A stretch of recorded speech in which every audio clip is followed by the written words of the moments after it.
ওম শান্তি। আজকের তারিখ হলো 1-5-2026। প্রাতঃ মুরলী ওম শান্তি। বাপদাদা মধুবন।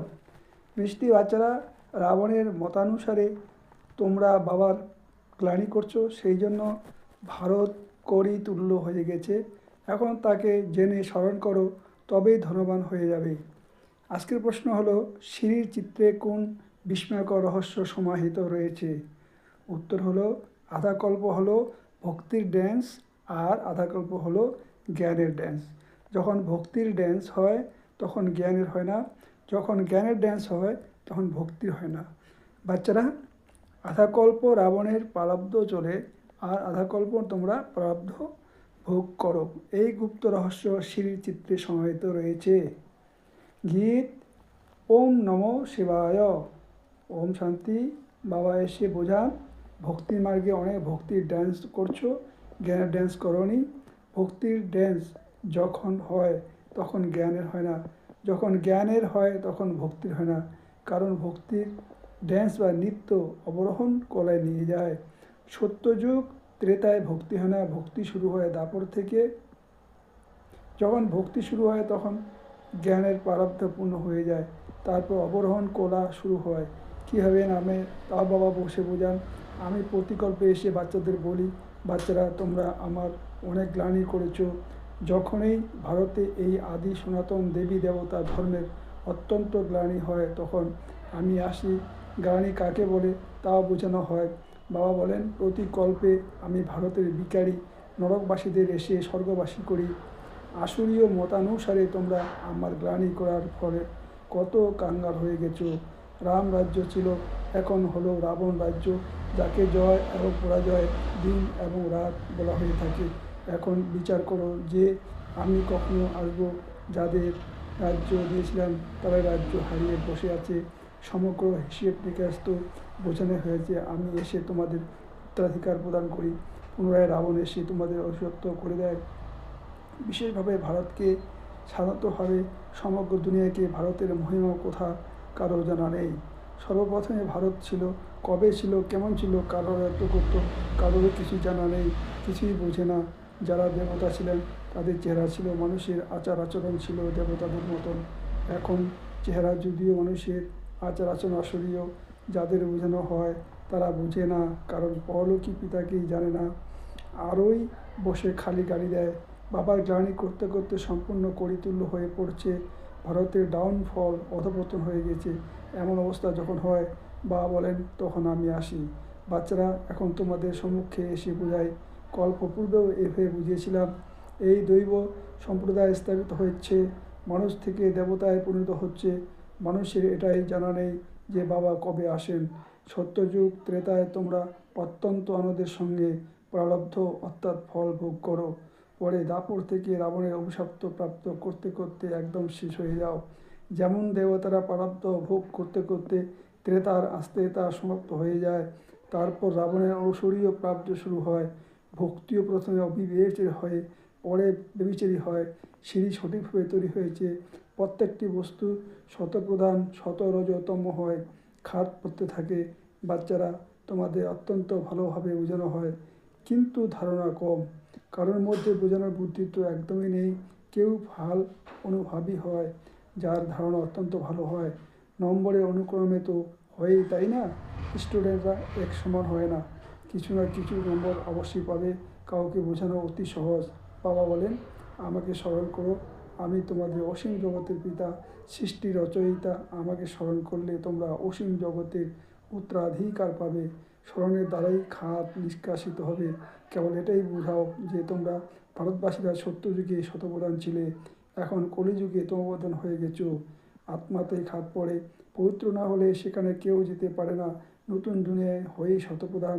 বস্ত্র নতুন হলে বলা হবে শতপ্রধান, পরে পুরানো হলে তমপ্রধান হয়ে যায়। এখন সকলের বস্ত্র ছিন্ন হয়ে যাওয়ার উপক্রম হয়েছে। সব কিছু জীর্ণ অবস্থায় পৌঁছে গেছে। যারা বিশ্বের মালিক ছিল তারাই সম্পূর্ণ দরিদ্র হয়ে গেছে। পুনরায় তাদের ধনবান হতে হবে। এই সমস্ত কথা মানুষ জানে না। ভারত স্বর্গ ছিল, এই লক্ষ্মীনারায়ণের রাজ্য ছিল, আর সব ধর্মাবলম্বীরা তো পরে আসে। বাবা বসে বসে তোমাদের সত্য কথা বোঝান। দেখো গীতার কত মান। অধ্যয়ন করতে করতে সম্পূর্ণ অধঃপতনে গেছে।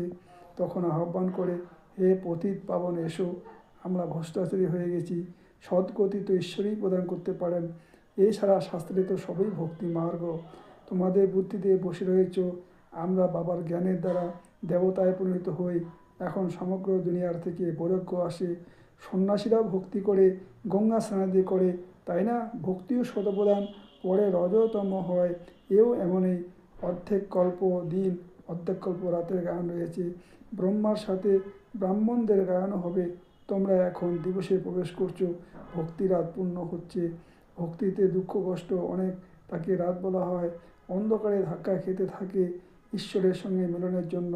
ভক্তি মার্গে সদ্গতি প্রদানে কেউ থাকে না, তোমরা ব্যতীত কেউই যথাযথভাবে ভগবানকে জানে না। আত্মাও বিন্দু, পরমাত্মাও বিন্দু, এ কথা কেউই বুঝতে পারে না। পরমাত্মাই স্বয়ং এসে ব্রহ্মা শরীরে মাধ্যমে বুঝিয়ে থাকেন। ওরা আবার ভগীরথ সার রূপে দেখিয়েছে, এখানে সারের তো কোনো কথা নেই। বাবা সব কথা ভালোভাবে বোঝান, কিন্তু কারোর বুদ্ধিতে সম্পূর্ণ রীতিতে বসে না। বাবা এসে বসে থেকে বোঝান, বাচ্চারা আমি তোমাদের আত্মাদের পিতা, তোমরা আমাকে স্মরণ করো আর উত্তরাধিকারকে স্মরণ করো, তবেই তোমাদের বিকর্ম বিনাশ হবে। তবুও বলো যে ভুলে যাই, বাহ, এরকম প্রিয়তম বা বাবাকে ভুলে যাওয়ার উচিত? স্ত্রী তার স্বামীকে অথবা বাচ্চা বাবাকে ভুলে যায় কি? এখানে তোমরা কেন ভুলে যাও? তোমরা বলো, বাবা তুমি আমাদের স্বর্গের মালিক করে দিচ্ছ, তবুও ভুলে যাই।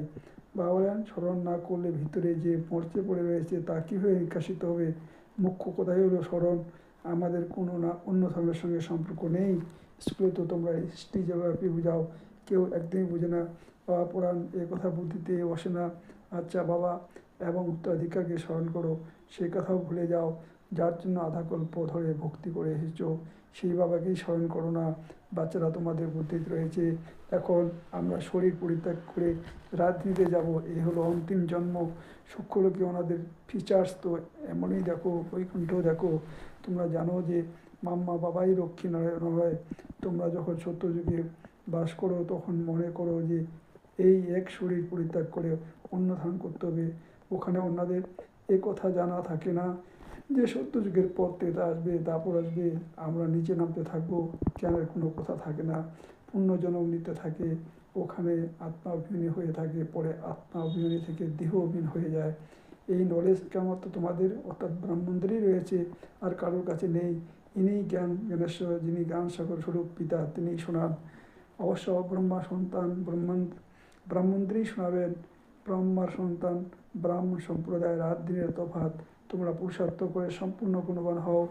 সম্পূর্ণ নির্বিকারী গৃহস্থী জীবনের থেকেও তোমরা বাবাকে স্মরণ করো। কর্ম তো করতেই হবে, বুদ্ধির যোগ যেন বাবার সঙ্গে থাকে। অবশ্যই যে কোনো কর্ম করো, সুতোর কাজ করো অথবা রাজত্ব করো, কর্ম তো করতেই হবে। রাজা জনকের গান রয়েছে, তাই না? রাজত্ব করো, কিন্তু বুদ্ধির যোগ সূত্র বাবার সঙ্গে স্থাপন করো, তবেই উত্তরাধিকার প্রাপ্ত হবে। বাবা বলেন, মনমনা ভাব মমেকাম স্মরণ করো।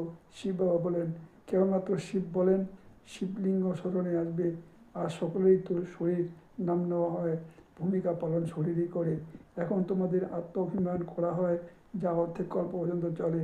এই সময় সকলেই দেহ অভিমান রয়েছে, এখানে আত্মা অভিমানী হবে। যেমন রাজারানী তেমনি প্রজা, আয়ু সকলের দীর্ঘায়ু হয়। এখানে সকলের আয়ু কম হয়। বাবার সম্মুখে বসে বাচ্চাদের কত ভালোভাবে বোঝান, এই আত্মারা, কারণ আত্মাই জ্ঞান প্রাপ্ত করে, ধারণাও আত্মাতেই হয়।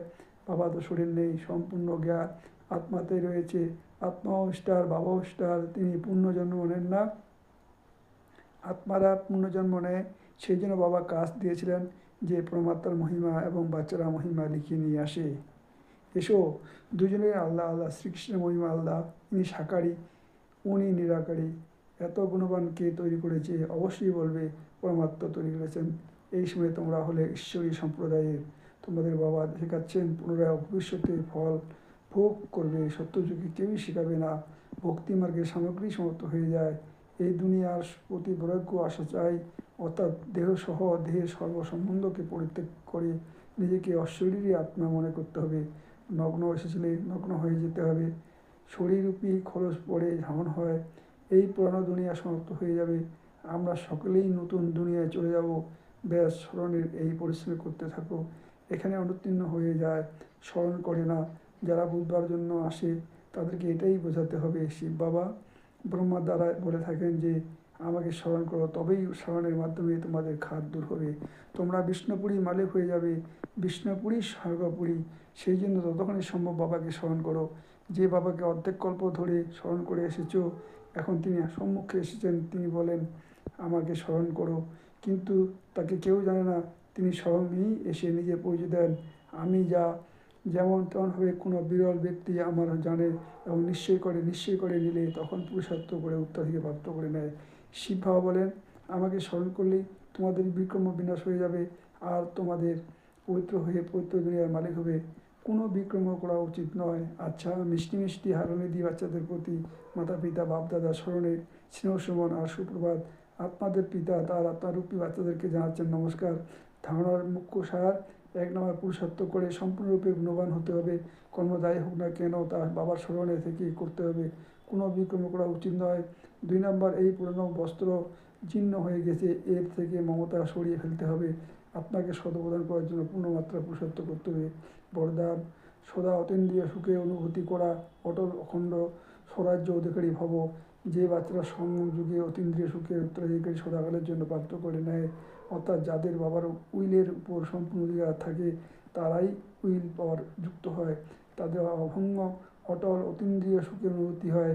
এইরকম ওয়ারিশ অর্থাৎ সম্পূর্ণ অধিকারী ভবিষ্যতে অটল অখণ্ড স্বরাজ্যের উত্তরাধিকার প্রাপ্ত করে। স্লোগান: যেখানে আমার আসে সেখানে বুদ্ধি বিভ্রম ঘটে। মাতশ্বরীজির অমূল্য মহাবাক্য। আরোহণ কলা এবং অবরোহণ কলার মুখ্য ভিত কী? অসংখ্য মানুষ এই প্রশ্ন করে যে যখন এত পুরুষার্থ করে যে উন্মুক্তি পথ প্রাপ্ত হয়, তখন পুনরায় সেখানে কী কারণে ঘটে যে আমরা অধঃপতনে যাই। যদিও আমরা বলি যে এ হলো জয় পরাজয়ের খেলা, এর মাঝে আরোহণ কলা এবং অবরোহণ কলারও নিশ্চয়ই কোনো কারণ রয়েছে, যে কারণে আধারে এই খেলা চলে। সম্পূর্ণ পুরুষার্থের মাধ্যমে আমরা উত্তরণ করেছি, তেমনি অধঃপতনের কোনো কারণ অবশ্যই রয়েছে। কারণও তখন বড় কিছু নয়, সামান্য ভুল। যেমন পরমাত্মা বলেন আমাকে স্মরণ করো, তাহলে আমি তোমাদের জীবন মুক্তির পথ প্রাপ্ত করাও। তো তখনই যখন বডি কনসিয়াস হও, তখনই পরমাত্মাকে ভুলে গিয়ে অধঃপতন হয়, পুনরায় বাম মার্গে যায়, তারপর পঞ্চবিকার আবদ্ধ হয়, দুঃখ বরণ করে। এটাই হলো নিজের দোষ, রচনার দোষ নয়। যে মানুষেরা বলে দুঃখ সুখ সব পরমাত্মাই দেন, এ কথা বলা সম্পূর্ণ ভুল।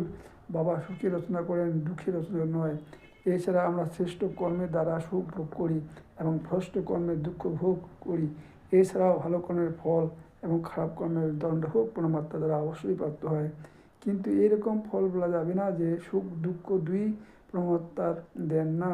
পরমাত্মা তো আরোহণ কলায় আমাদের সঙ্গে রয়েছেন আর অধঃপতন নিয়ে যায় মায়া। সাধারণ নিয়ম অনুসারে সুখের জন্য কেউ সঙ্গ অথবা সহায়তা নেয়, এছাড়া দুঃখ ভোগের জন্য কেউ কারোর সহায়তা নেয় না। তাছাড়া যেমন কর্ম তেমন ফলের রেজাল্ট। সেই জন্য এই ড্রামার ভিতরে দুঃখ সুখের খেলা আপন কর্মফলের উপরে তৈরি আছে, কিন্তু তুচ্ছ বুদ্ধি সম্পূর্ণ মানুষ এই রহস্যকে জানে না। আচ্ছা, ওম শান্তি। অব্যক্ত ইশারা: সদা অবিচল অটল একরস স্থিতি অনুভব করো। সময় অনুসারে এখন সদা অবিচল অনর খুব খাজানা, সর্ব খাজানা দিয়ে সম্পূর্ণ থাকো। অল্প দোলাচলে এলে সর্ব খাজানার অনুভব হবে না। বাবার দ্বারা প্রাপ্ত হওয়া খাজানাগুলিকে সদা কায়েম রাখা সাধন হলো সদা অচল অনর থাকা। অচল থাকলে সদাই খুশির অনুভূতি হতে থাকবে।